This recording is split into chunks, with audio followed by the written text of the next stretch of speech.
He played with kings, walked the same turf as Osgood, passed to Hudson, served the badge in silence while others soaked in the spotlight. But history is rarely kind to the quiet ones. Steve Kember didn't chase glory. He held the center, balanced the chaos, let others shine, while he kept the rhythm. At Chelsea, he stood firm as the empire cracked. At Palace, he gave them their first breath in the top flight, and years later, he came back to save them again. Then lost everything. A loyal servant of the game, betrayed by boardrooms, forgotten by press, and left bankrupt in real life. But he didn't fade. He rebuilt himself with quiet hands, not as a coach, not as a pundit, but as a restorer of broken beauty. This isn't about headlines. It's about a soul, of a man who was never front page, but never once disappeared. Steve Kember, the man whose legacy lives not in statues, but in those who remember what he held together. Subscribe if you believe loyalty matters more than fame. If you believe that true greatness doesn't shout, it simply endures. Stephen Dennis Kember was born on 8th December 1948 in Croydon, South London, a local boy raised in the shadow of Selhurst Park. By the time most kids were picking teams at school, he had already stepped inside the club that would shape his life. At just 14 years old, he joined the Crystal Palace youth system. 3 years later, on 8th December 1965, his 17th birthday, he signed his first professional contract. Just weeks after turning pro, he was called into the first team. In January 1966, still just a teenager, he found the net and etched his name in club history. At 17 years and 31 days, Steve Kember became the youngest league goalscorer Crystal Palace had ever seen. That record has never been broken. No over-celebration, no headlines, just quiet confidence and total control. He settled into the midfield like it was home. A player who didn't flash, he flowed. By 1969, Palace were chasing their place in history. Promotion to the First Division, something they had never achieved. Final match, Fulham at home, Selhurst trembling, and once again, it was Steve Kember. A single goal, his goal, lifted Crystal Palace to the top tier for the very first time. He was just 20 years old. By the summer of 1971, the football world had noticed. Steve Kember wasn't just a rising star at Selhurst Park, he was one of the most intelligent midfielders in the country, balanced, composed, unshaken under pressure. In September 1971, at just 22 years old, Chelsea came calling, and they came big. The transfer fee? £170,000, a club record sale for Crystal Palace, a massive fee for the era, and a clear message from Chelsea. This wasn't just a signing, this was the next heartbeat of their midfield. He arrived at Stamford Bridge with expectation in his shadow. Alan Hudson, the club's golden boy, was injured, and Kember was handed the responsibility of replacing him. No small task, but he never blinked. He slotted in immediately. Passed with precision, pressed with calm, glued the game together. Surrounded by names like Peter Osgood, Charlie Cook, and Peter Bonetti, Steve Kember didn't try to compete for the spotlight. He simply kept the team ticking, quietly, efficiently, brilliantly. Between 1971 and 1975, he made 130 league appearances for Chelsea, scoring 13 goals, many of them crucial. But his worth wasn't in the score sheet. It was in the balance he brought, the steadiness in the storm. He had arrived at a club full of personalities and became the one that kept them from tearing apart. For a moment, Chelsea looked ready to rise again, but cracks were forming, and Steve Kember would be forced to hold the line as the empire began to slip. Chelsea had tasted glory. The 1970 FA Cup, the 1971 Cup Winners' Cup. The team was electric, the swagger unmatched. But by the time Steve Kember arrived in late 1971, the music had already started to fade. The dressing room was heavy, wages were rising, rivalries were festering, and the boardroom was losing its grip. Kember played through it all. While some chased headlines, he held shape. While others clashed with managers, he stayed professional. He didn't argue, he didn't beg, he just played. From 1972 to 1975, the results got worse. Stars left, morale dipped, the bridge went quiet. In 1974-75, Chelsea were relegated from the First Division, a fall from the top just 4 years after lifting Europe's second biggest prize. Steve Kember was still on the pitch, still giving everything.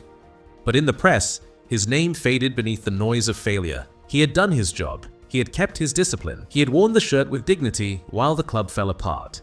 But there were no parades for that. No praise for holding the middle while the ground gave way. And when the club needed to offload, he was one of the first to go. No farewell, no tribute. Just a quiet exit from a club he held together longer than most fans ever realized. After 4 hard years at Chelsea, Steve Kember moved on in 1975 to Leicester City. Leicester offered a new beginning, but it wasn't the same. The club was changing. The football was different. And for the first time in years, Kember wasn't the heartbeat. He started strong, adding calm to midfield battles. But over time, he became a rotation player, shifting between starting 11s and benches. He stayed 3 full seasons from 1975 to 1978, made 117 league appearances, scored 6 goals, and when his time at Leicester came to a close, many assumed he would fade out of the game. But they forgot where he came from. They forgot where his blood belonged, because back in South London, his first club was calling. And Steve Kember, once again, was ready to go home. 1978. Steve Kember, Crystal Palace, the club that made him, called him back. And like he always did, he answered without hesitation. The manager now was Terry Venables, young, visionary. He knew what Kember still had, not just in his legs, but in his voice, his calm, his presence. Kember wasn't the same player. The pace had dropped, but the game still moved through him like it always had. He also earned honours at youth level for England, representing England Youth 1967 and England U23 1970-72. Between 1978 and 1980, he played another 42 league matches. He didn't wear the armband, but everyone listened when he spoke. In 1980-81, he had a brief spell in Canada with the Vancouver Whitecaps in the NASL, adding an overseas chapter to his playing career. From November 1986 to 1993, Kember managed White Leaf, guiding the club through promotion and notable FA Cup runs in the late 1980s. He became the quiet veteran, the steady hand, the one who could remind the dressing room what it meant to fight. No one questioned his return. He wasn't a nostalgia act, he was still the rhythm. But all rhythms slow eventually. And by the early 80s, his time as a player came to a close. He'd given everything to football, and like it does with most men, football moved on.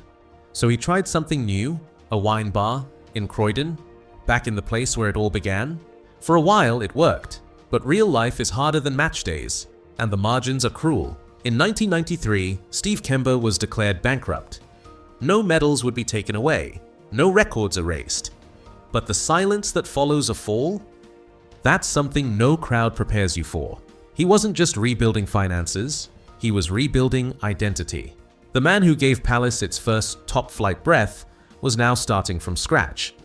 After hanging up his boots, he became what he had always been on the pitch, the steady hand in the background. Crystal Palace welcomed him back, this time not as a player, but as a youth coach, then reserve team manager, then scout, then again as a caretaker, then again as a savior. In 1981, he was named full manager of Crystal Palace.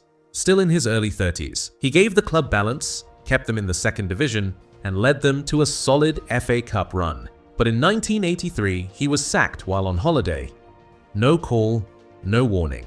I found out in the papers, he later said. He didn't lash out, he just moved on, and still, the club kept calling him back. In 2001, Palace were in chaos, 2 games from relegation. Kember stepped in as caretaker. 2 wins, 2 miracles. Palace survived. The fans? They chanted his name again. The board gave him another chance. In 2003, he became full manager for a second time. Started strong, 3 wins in 3 games. Palace were top of the table. But when form dropped, so did the patience. By November, he was gone again. Dismissed, not disgraced, but quietly swept aside. He rebuilt himself from the quietest material: family, patience, craft. He had 4 sons: Matthew, Robbie, Paul, and Stephen. 2 of them, Robbie and Paul, walked the same corridors at Crystal Palace, came through the youth system, chased the dream their father had once lived. They didn't make it to the top flight, but that never mattered. The Kember name had already planted something deeper, a way of carrying yourself, on the pitch, and more importantly, off it. But Steve's next chapter wasn't on grass. It was in wood, in gears, in the cracked silence of broken timepieces. He became a restorer of antique musical boxes. Not a hobby, a calling. Hands that once moved the midfield now repaired centuries-old mechanisms. Delicate, precise, full of memory. He appeared on the BBC's The Repair Shop, not as a guest, but as the man who could bring beauty back to life. He opened a small antique shop in Rye, far from the crowds, close to the craft. There's no mural of Steve Kember at Selhurst Park, no Hall of Fame announcement, no national tribute or framed legacy in glass. In May 2004, Selhurst Park stood still for a man who had never asked to be honored. Crystal Palace granted Steve Kember a testimonial match, a night of quiet gratitude, not spectacle, for service that spanned decades, for a career built not on ego, but on presence, loyalty, and love for the badge. He long remained connected to Crystal Palace and is listed in club records as a long-serving scout, often referenced as Chief Scout. Ask those who watched him. Ask those who played beside him. Ask the clubs that always turned to him when the lights were flickering and the ground was shaking. They'll tell you he was the balance, the rhythm, the man who never walked out, even when the club walked past him. He made history for Palace at 20, held Chelsea together at 22, was called caretaker long after he had proven himself as protector. He gave his life to two clubs, played with greatness, stood through decline, and endured beyond it all. When the press disappeared, he found beauty in small things, not in trophies, but in restoring what others left behind. Today, at 76 years old, Steve Kember lives in Rye, East Sussex. He restores antique musical boxes by hand, fragile, intricate, and full of forgotten sound.